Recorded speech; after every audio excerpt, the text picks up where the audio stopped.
My name is Cerys Moyle and I work for Food Centre Wales. My name is Rhian Jones and I work at Food Centre Wales. My name is Mark Jones. I'm a food technologist at Food Centre Wales. I'm Gerard Morris and I work at Food Centre Wales.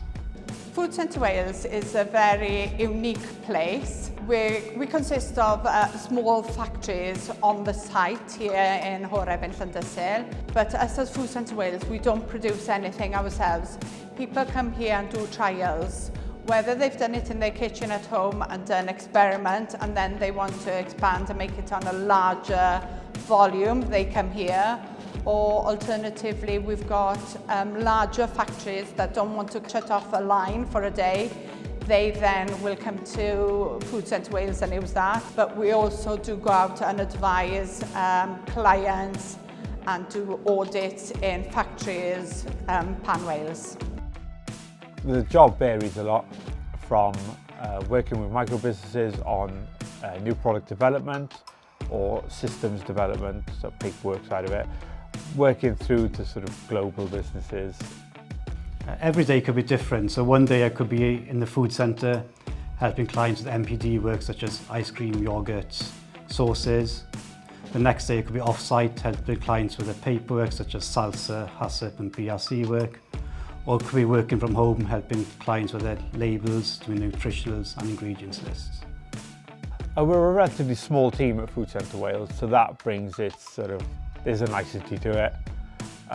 Everybody has their own projects going on, so it's quite an interesting place to work.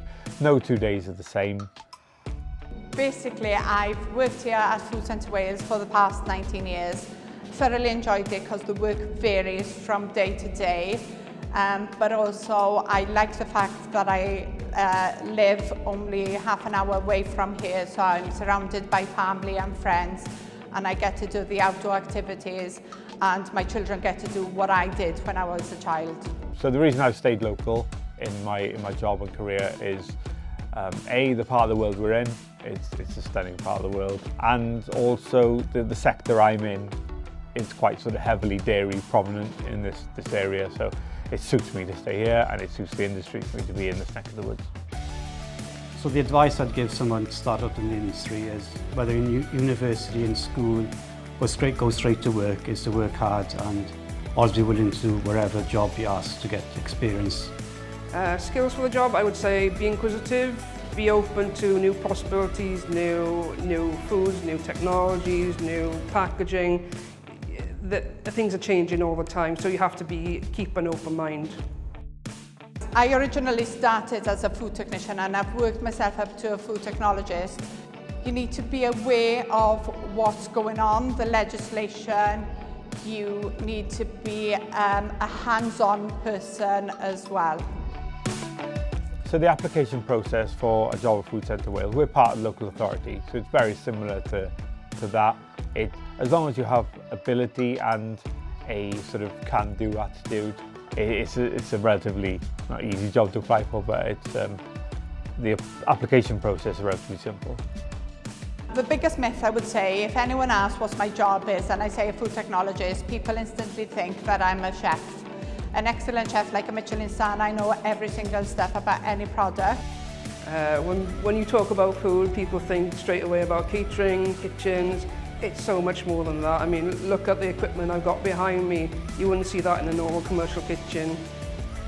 So the biggest myth about the industry is that people think that working in the food industry is about working on a process line wearing hairnets. But there's more to the job than that. You can do MPD work, marketing, and warehouse work. So there's lots of different jobs in the industry. So automatically, as soon as you tell someone you're a food technologist, they think you can cook. We're not chefs, we're not catering, it's all about producing primary produce. So yeah, that's a big myth in the industry, is that you can cook if you can do this job. I'm not saying I can't cook, it's not my job.